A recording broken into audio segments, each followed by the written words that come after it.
Halo Sobat Bola Mania, kembali lagi di BRC Official.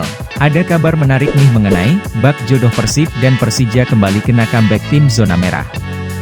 Memang bagaikan jodoh, Persib Bandung dan Persija Jakarta pada pekan 24 Liga 1 2022-2023 memiliki cerita yang sama, yakni hampir memang dan kena comeback atas lawan masing-masing. Persib Bandung.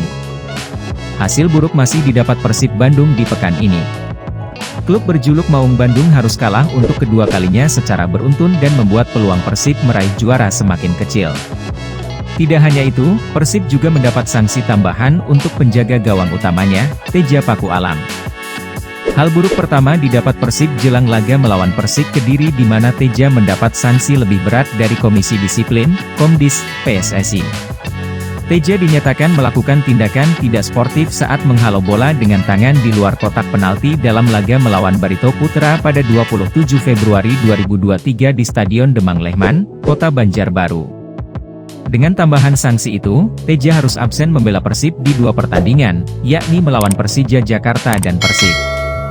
Selain itu, Teja juga harus membayar denda sebesar 10 juta rupiah. Persija Jakarta. Persija Jakarta kembali terpeleset di pekan ke-30 BRI Liga 1 2022-2023. Bertamu ke markas Persik Kediri, Macan Kemayoran tumbang dengan skor 2-0. Gol kemenangan Persik Kediri dicetak Alhamra Hehanusa di awal babak pertama dan Muhammad Hanafi di babak kedua. Berkat hasil ini, Persija tertahan di peringkat 3 klasemen sementara BRI Liga 1 2022-2023 dengan raihan 51 poin sementara Persik Kediri semakin kokoh di peringkat 15 dengan raihan 32 poin. Pertandingan yang digelar di Stadion Brawijaya, Kediri ini berlangsung seru. Persik Kediri langsung tancap gas sejak awal pertandingan. Baru 3 menit laga berjalan, Persik mengancam gawang Persija melalui tendangan bebas Arthur Irawan, namun bola berhasil ditepis oleh Andri Tani. 7 menit berselang, Persik Kediri sukses membuka keunggulan di laga ini. Berawal dari sepak pojok, Otto Bayu, bola disambar Alhamra Hehanusa dengan sundulannya dan masuk ke gawang Persija. Skor berubah menjadi 1-0 untuk keunggulan Persik Kediri. Kebobolan, Persija langsung menaikkan intensitas serangan mereka. Macan Kemayoran mencoba untuk membobol gawang Macan Putih. Persik Kediri kembali mendapatkan peluang emas di menit 29 melalui sepakan mendatar Rohit Chan, namun kali ini Andri Tani dengan sigap menepis bola tersebut. Jual beli serangan terus berlanjut, namun skor 1-0 bertahan untuk keunggulan Persik Kediri.